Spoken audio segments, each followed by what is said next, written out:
Do you feel like the best years of your life are over, that life is passing you by? Well, that's what we're going to talk about today, about how you can do a life reset and reinvent your future. My name is Happy Jones, and I'm 87 years old. That means I'm an old lady. I have the turkey neck of an old lady, I have wrinkles of an old lady, I wear earplugs and have false teeth. But here's the thing, I don't live like an old lady. In 2 weeks, I'm going to get on an airplane and fly to California and compete in a dance competition. And before the end of the year, I'm going to fly to Ohio and then Las Vegas and also compete in dance competitions. And officially today, with the release of going live with this video, I'm now doing another life reset. And most important, I don't feel like I'm an old lady. I feel younger and stronger and more alive today than I ever expected to feel at this stage in my life. And it all started 18 years ago. At age 69, it hit me that I was turning 70, and I felt like I was entering the downhill years of my life. It all changed when one day I did something that I had always wanted to do when I was younger. I called up and made an appointment and started taking ballroom dance lessons. And that changed my life completely. I've had 18 wonderful years of having all kinds of fun and traveling around the country and putting on false eyelashes and bling and having a good time. But here's the thing. It wasn't just dancing that changed my life. It was taking that first step towards something new, something I always wanted to do, instead of assuming it was too late. And if you feel like your time has passed you by, I want to show you that it hasn't, that you can reinvent your life no matter your age. As long as you're breathing, you can reinvent your life and reset your life and change your future. So how do you do this? How do you go from feeling like your best years are behind you and moving into a new direction? Maybe you know what you want to do. Well, actually, maybe we should say, why should you do this? Why is it important? Well, I can think of lots of reasons why. But I think the most important and the valid one is that by doing a life reset and open yourself up to new possibilities, you're looking forward. You're not looking backward. You're not looking in the past. And I'm not a doctor and I'm not a scientist, but I firmly believe that when you live a life looking forward, you're going to live longer. And I think that I've reached this age I have reached now because 18 years ago, I started doing something that kept me looking forward. And now it's sort of becoming, I'm used to it. It's part of my daily life, dancing. So now I'm starting something new to look forward to by starting this YouTube channel. But to get back to you and how to reset your life, I want you to try something. If you have a pencil and paper handy, I want you to write down 3 words. If you don't have a paper or pencil handy, try to memorize the 3 words. The first word is activities. And the second word is create. And the third word is business. And I think I'm actually going to add a 4th. Write down YouTube. Now, later this evening or when you have time to sit down and reflect on things and think about your past dreams, I want you to go to these 3 words and we'll take them step by step. Let's start with activities. I want you to think of your last year in high school and think of anything that during those years, during that time, that you planned on doing in the future, or you wanted to do in the future, like hobbies, sports, travel, that you wanted to do before the end of your life, and that you never did. And I want you to write down, list it, even if it's something that you know is impossible to do for you in this day. As an extreme example, to show you what I mean, for instance, in your last year of high school, you wanted to be a professional football player. But if you're 80 years old now, you're not going to be a professional football player. But I want you to write that down anyhow. I'm going to come back to that. And anything you think of, it doesn't have to be football. That was just to show an example of the extreme here. Anything that you can think of that you wanted to do, even if you think it's impossible now, write it down. Now, let's go to create. Have you ever wanted to write a book? Do you want to write your memoirs before the end of your life? Well, now is the perfect time to start. Did you ever want to do painting as a hobby, just something you like, but you feel you have no talent? Well, start taking lessons. Grandma Moses started at 78, and she didn't have any training, and in her 80s she was famous, and her paintings were in big demand. If you like, say you play an instrument for fun or for your friends, or you play it at church, have you ever thought about composing your own songs or your own music? Write that down. Anything you could think of, write down.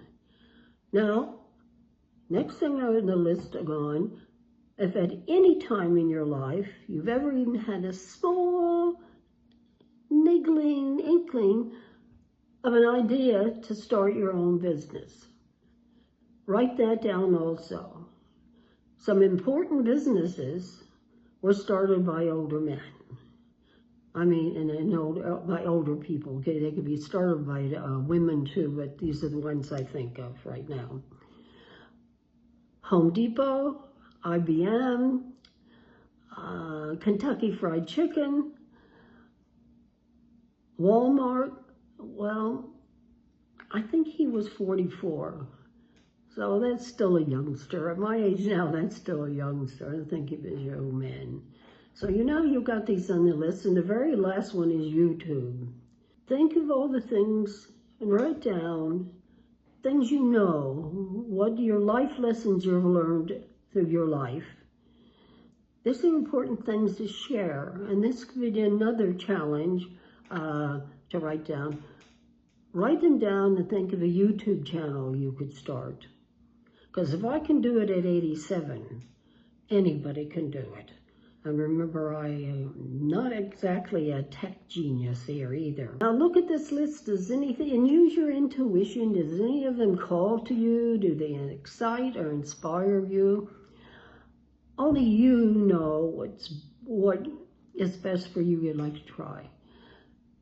But let's say some of them do. Pick a few out that you do. And then now you have to look at them and think, are they doable? Now look at this list and evaluate your options. Is your choice still doable? For instance, I'm going to go back to the football player example. If he's 80 years old, he can't, it's not doable. And if during the years you've lost interest in football, it's not doable, you have no interest in it, cross it off your list.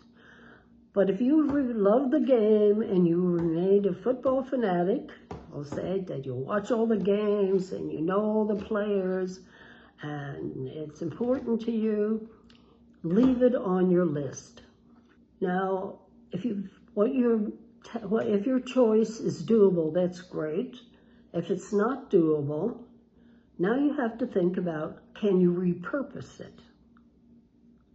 and I'm going to use the pro football player again now. He can't, his first choice, he can't play football. That's obvious. Can he repurpose it? Yes. If he's still involved in the game, he could start a YouTube channel talking about football, a fans football channel. Another example I would tell you, and this is a real life story. I know a woman, she lived to 90, and when she was young, she wanted to be an actress or a movie star, and she never did. She ended up getting married, having children, and the dream never came true. But in her 70s, so she and a couple other women started a puppet troupe. And she wrote the scripts, the acts.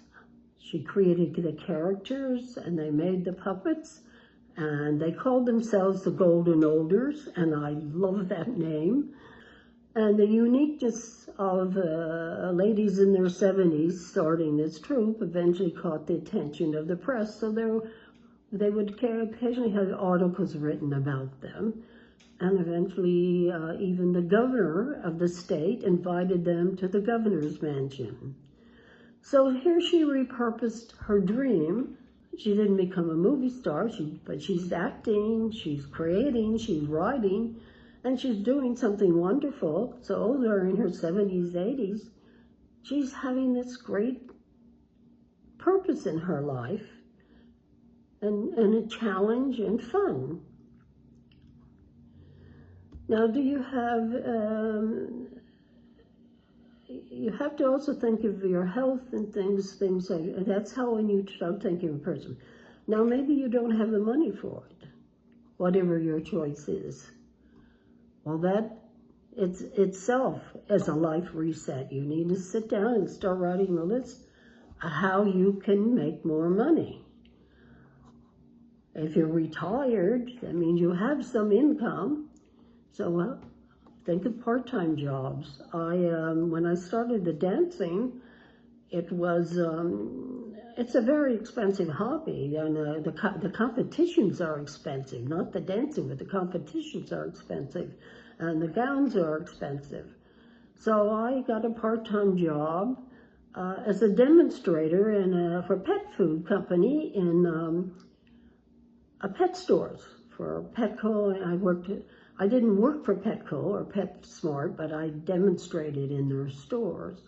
And I took that money and saved it, and that helped pay for my first dress. So before you can do your choice, your life reset at that point be by how to make more money. Now, after you've got these choices, now you do the research. You learn what skills, tools, or knowledge you need to know to do your choice. And you find your resources, books. In today's day with the internet and YouTube, you can learn so much. There's so much available to help you find out what you want to learn. And the last thing to do is the hardest. And that is to find the courage to take that first step. To find the courage to film your first video, or the courage to go live with your first video. And admit if you're afraid of something, acknowledge your fears, but don't let it stop you. I fearful when I made the call to go take ballroom dance lessons. I was excited about it. And I walked in, I went up to the receptionist, and she took my information and told me to sit down, and a teacher would come and give me a lesson. But as I sat down, I started looking at the dancers on the floor, taking the lessons, and I saw all these young women with their nice, athletic-looking bodies. And here I am, 69 years old and 50 pounds overweight, and I started feeling uglier and fatter and older, and I'm thinking to myself, what am I doing here? Am I crazy? And I became very uncomfortable, and I was just at the point that I was going to go to the receptionist and tell her I had changed my mind. And at that point, the dancer came over, or the teacher came over and held out his hand and introduced himself and held out his hand to me to take me to the dance floor. And I took that first step. I'm so glad I did, and you'll be very glad you did too. It's the first step that is the hardest. Now this is a wrap. If you like this video, please hit the subscribe button and leave a comment. I'd love to hear about your life and your goals, and especially any of you that have done life resets in your older years. So I'd love to hear from you.